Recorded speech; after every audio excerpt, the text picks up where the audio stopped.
Welcome back, termites. How we doing out there? Happy termites? Get happy. We have an extra termite. Get happy. Yeah. Okay. Tell them what we're drinking. Tonight we're having Bloody Marias. And you probably didn't think I was serious. This is Tanya's tequila that she sells at her show. It's hard. It's Cosa. Is it it's Cosa? No, it's Cosa. Cosa Salvaje, which in the Midwest I would call Cosa. Well, probably the same. Otherwise it'd be Casa Salvage. Yeah, it's fine. I bought it. It's good. It was like $20. There you go. That's pretty, right? Bloody Mary's good. It's delicious because it's Bloody spicy. tequila. But really, Maria. it's just the salt I like.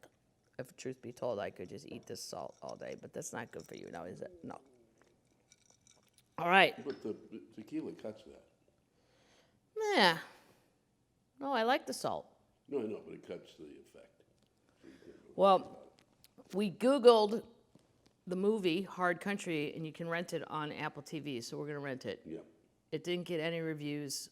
Well, we can't find them. Yeah, the Rotten Tomatoes, the critics didn't really leap for it. Okay. Still have these pictures we're going to sign and send it to termites. They'll want them. Now, this is when she's going to get in the biggest fight ever. With her poodle. With the poodle's involved somehow. Yeah. I hope the poodle doesn't get hurt. Yeah. And I'll be playing the part of the poodle. And you know that when they go, A decade after our breakup, I was a guest on Dr. Ruth's show when she was talking about assertiveness. Can I just say I did the Letterman show with Dr. Ruth?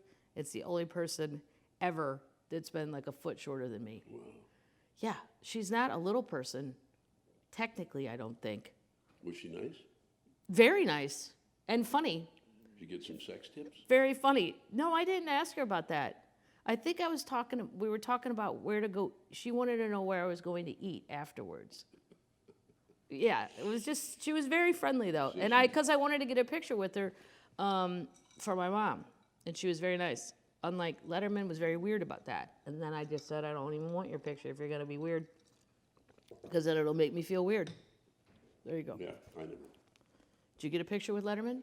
No, I didn't even ask. Yeah. I have a lot with Jay Leno. He was super nice about it. Craig Ferguson. Jay's very nice. Craig is very nice. Yeah, Craig. Craig actually was one. It was great because he actually wanted the picture with us. Yeah, he was. Yeah, but he's a comic. All right, enough of that. I told her that when I was with Glenn, I probably was at much fault for a lot of the fights because I had a tendency to lash back at him when he lashed out at me. Dr. laughed that throaty cackle and said, "Aggression. You were using aggression, not assertiveness. Aggression."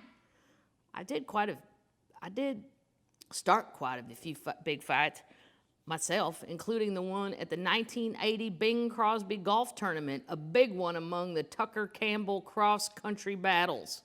Wow, where do they play the Bing Crosby? I would guess in California, Palm Springs. Well, I don't know. That's where we went to the Bob Hope. Well, right. Well, maybe she'll tell us.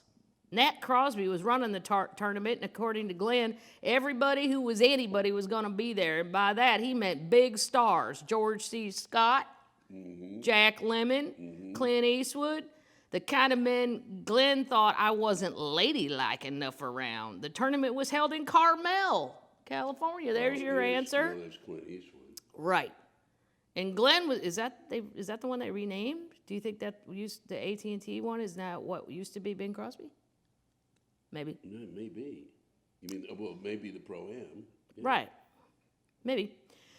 Glenn was already there, so when he arranged for me to travel from L.A. to Carmel with Trish Vanderveer, George C. Scott's wife, we were flying in the wives' plane. What a concept. I wasn't quite ready when Trish got to my house. In fact, I was talking on the phone and still in my bathrobe. She got extremely angry and started laying into me about it. "I will absolutely not wait around on you," she snapped. "I guess you don't understand that I've got a Lear jet waiting. Not hello, not how are you, nothing. Just a bawling out." Of course, even though I knew I shouldn't have been running late in the first place, I copped an attitude. "Well, you can just stick that Lear jet up your rear, lady," I snapped. I'll get to Carmel on my own. Well, you know why Trish is yelling. It was also another. George C. Scott was in a. I don't know if he was pretty contentious. Was he? Yeah. Well, his characters seemed like that, but I didn't know. No, he was. Not too far away from the real thing. I know his son. His son is terrific. Oh. But he was a contentious guy. Yeah. All right. Well, then maybe. In terms of in terms of relationships, not like me, not docile like kind of a cat, a bad cat. Just a lazy cat. Bad cat. She walked in and she walked out, and I phoned LAX and booked a flight. My attitude didn't get any better either. I phoned Glenn, who was already getting ready to perform on stage at the stage show, an annual pre-tournament tradition. When I told him I wouldn't be arriving on the wives plane, he was livid. How could you do that? Don't you know she's George C. Scott's wife? George C. Scott. Like George was God. You got to act like a lady around people like her, he said, pushing that button. It really pissed me off when I told him I wasn't about to suck it up to somebody just because she was married to a movie star. And if he didn't like it, he could stick the wives plane right up his ass, too. She's something else, boy. I like it. I like it. No, I mean, what year is that? 1980. Yeah. Then I slammed the phone down and went to get ready. I was already in trouble with Glenn, and I decided I'd just as soon be in big trouble as little trouble. I'll show him and all his movie pals a lady. I put on the raunchiest outfit I could find, a maroon spandex dress that fit like skin and was see-through up both sides. Just to make sure I looked ladylike enough, I slapped on a pair of boots and added a wide belt cinched up tight around the dress. When I got to Carmel, Glenn was already on the stage show. The no women allowed rule made it even more fun to slide right out on stage behind Glenn when he was singing. I love it. That's what you get. You can't poke a hillbilly. You're gonna get bit back.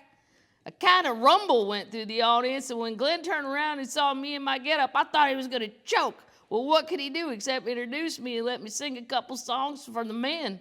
Later, when Glenn told me the story of the night, he said about 50 pacemakers went off when I walked on stage, but he didn't find any humor in that.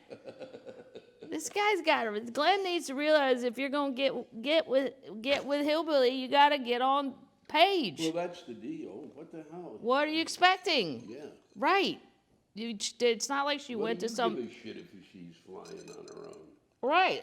Let her be her own person. It's not like she went to a finishing school. You're not dating somebody who's like a domestic goddess person. I wonder what the movie was that George C. Scott they're talking about that he became when he was the big star. I don't know. We'll find out. When we left the stage, Phil Harris. There's a lot of stuff I could do here. I could Google. There's a lot of things I could say. Right. Well, we don't have a producer. Yeah, I could sidebar. That's what producers are supposed to be doing. They're supposed to be an 18-year-old getting paid no money, Googling anything we say, Google. But we don't have one. So we'll have to do it when we're done with this. When we left the stage, Phil Harris took the microphone and thanked Glenn for bringing his daughter along. Oh, smack! Glenn wasn't thrilled by that comment either. Oh, I bet Pawpaw don't like that. People have asked me throughout the years if I thought Glenn represented a father figure for me. Well, I always thought a woman who wanted another father in her life didn't have one in the first place. Believe me, I had a father right there. Many times he was there whether I wanted him to be or not, looking right over my shoulder. But there were some similarities I've considered. Glenn Campbell and Bo Tucker were both born into poverty situations and eventually fought their way out, physically and otherwise. I've talked about my dad's childhood, and a lot's been written about Glenn growing up in dirt poor Arkansas. They both have an edge, and they even share physical characteristics, but there the similarities end. Daddy is a strong-minded family man whose children have always been his priority. We still haven't gotten to the big fight yet. No, there's a lot of sidebarring. Yeah, but her sidebars are good, too. Yeah, but she's kind of drifting. Yeah, well, but I'm kind of glad she's examining this. Yeah. In retrospect. Yeah, I mean, because I spent a lot of my life wondering if Glenn was a father figure. I don't even know. We have to giggle how much older he was than her. I think, wasn't it 20 years? I'm just guessing. It's a pretty good guess. All right. I stayed in Carmel to watch Glenn play golf the next day. I wasn't supposed to be riding in the cart either. This is too many rules for a hillbilly, especially a contentious woman. I would be like the same way. If you're not gonna let me do this shit, I'm out of here. I would have just left. She goes where I don't go though. Yeah. She'll go in your face with it. Yeah. I just go, nah, I'm out. But I like that she does it. I've thought about it. I just don't have the guts to do it. Like the stage party, it was a men-only event. I think only Catherine Crosby, Bing's widow, was allowed out on the course. See, what a bunch of horse shit. Clint Eastwood and Jack Lemmon were in Glenn's foursome. Clint is a funny, low-key guy. He's very soft-spoken. Well, not anymore. Age took that away. Actually, everybody talks low on the golf course, which is why I don't like being out there much. Tanya's loud. Tanya's loud, but that's what's so funny is then why would she jump in the cart just to taunt him? He didn't like doing it. That's why she's doing it. I know, but it's so funny. That's why I like it. I hate this, but I'm going to do this because I hate you more than I hate this. Right. Wow. Actually, I noticed people played to Jack Lemmon because he's so witty himself. Jack's is kind of like the Roger Miller of Hollywood. Tanya, do you know what Coyote Ugly is? Clint asked. No, what is it? I bet, even though it's an old joke. That's when you take a girl home and the next morning she's so ugly that instead of waking her up, you just gnaw your arm off. Did you ever hear that joke? Really? Yep. Wow, you come from a different part of the country. I've never heard that joke. I've never even heard anything close to that joke. I heard it like in grade school. What do you mean? What? Coyote Ugly. So you wake up. She's so ugly. She's so ugly you gnaw your arm off? It's not even funny. It's not funny. I didn't write it. I'm just saying I heard it. There's no K word in it, and there's no rhythm to it. No, it's just kind of stupid. You might want to gnaw her arm off, maybe, but that's not even funny. She's too ugly to eat her arm. From the way Clint looked at Jack Lemmon while he was telling the joke, I'm sure he'd stolen it. So I stole it from Clint. And I've told it 100 times since. Not long ago, someone yelled, yeah, well, you know what double coyote is, don't you? I bet again. Okay, who doesn't see this? A 9-year-old would know what that is coming. That's when you gnaw both arms off just to make sure you never do it again. All right, shall I go one more paragraph? All right, great. Yeah, I'll tell you what, I need to wash that joke out of my head. Well, we also didn't get to the big fight yet. Well, I don't think it's coming. Yeah, she set us up. All right. I flew back to Los Angeles a day or later or so to appear on a couple of television shows. I was scheduled to tape Merv Griffin's show, and later that night to perform on Burt Sugarman's Midnight Special.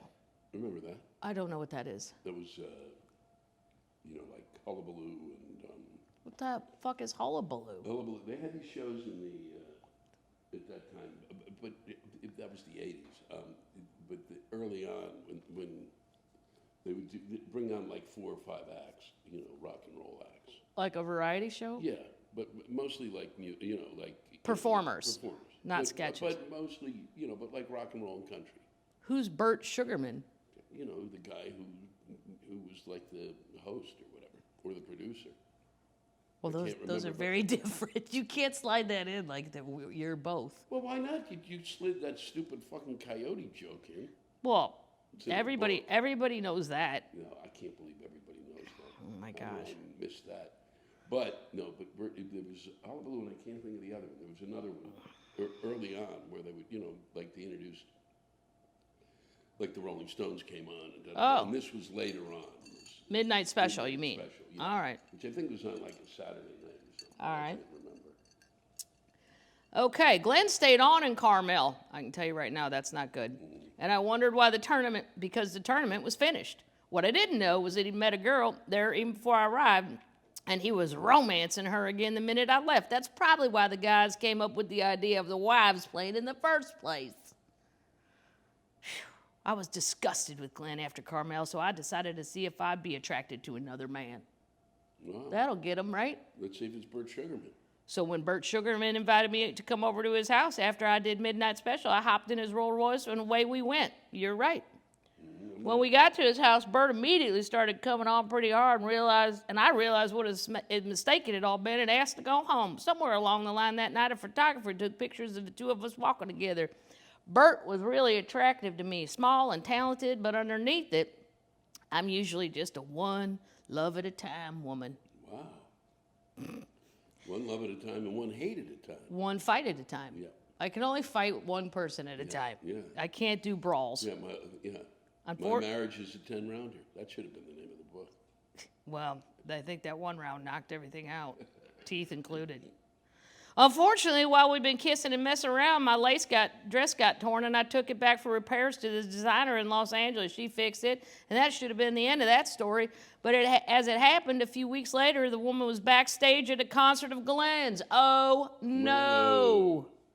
He said she'd told somebody the condition of my dress made it look like somebody tried to rape me. The next week, Bert and I were on the cover of the National Enquirer, and I was wearing that lace dress. Oh, my God. It didn't take Glenn long to make the connection, and he got so mad he phoned Bert and threatened to kill him. Of course, Glenn and I had a huge fight over it. It's like every day. It's just breakfast, fight, lunch, let's fight some more.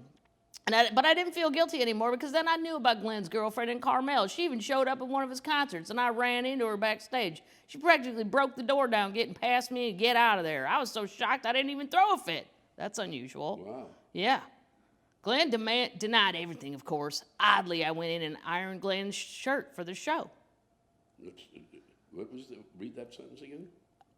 So the lady shows up. The girl. What was the last sentence? Hold on. Before iron. I was so shocked I didn't even throw a fit. Glenn denied everything, of course. Oddly, I went in. Oddly isn't oddly that she went in to iron the shirt. That's beyond odd. Well, that's just all part of the game. No, that's odd. Look, I'm gonna hit you and shit, but your shirt looks terrible. No, Let me fix your shirt. Would think she would. All right. She would throw the iron at it. Well, but Here's what I'm going to do. The pattern here. I'm going to go after I've been tormented. I'm going to iron a shirt for you. Well, that's the pattern. Love, hate, love, hate, love, hate. Hate, I hit you. Love, I iron for you. That's not right? That's not love. It is so. No, that's not love. Well, it's like. I'm not ironing shirts for people I don't like. It's like. Love is a different thing if you don't know that. All right. Termites. We have to go to bed early because we have a tea time tomorrow. Yeah. We're going to golf early to beat the heat, which we will. I've got to be able to get enough sleep so that when she beats me by 20 strokes, I don't feel bad. Well, that's when we start fighting, right? Yeah. Well, And then I'll clean your golf clubs. yeah. Yeah. I'm gonna hit you. I'm gonna let you hit me back, and then I'm gonna organize your golf bag and clean your clubs. That's good. That's love. That's love. All right, termites, tuck yourself in, get under a nice summer sheet, so you don't have to spend a lot on that air conditioning. We're all on a budget now. Maybe not everybody, some of us. And you're a what termite? You're a worthy termite, more worthy than all the termites. All the termites, the other termites, the ones who are wandering around out there, the ones who aren't wearing masks, the unmasked termites.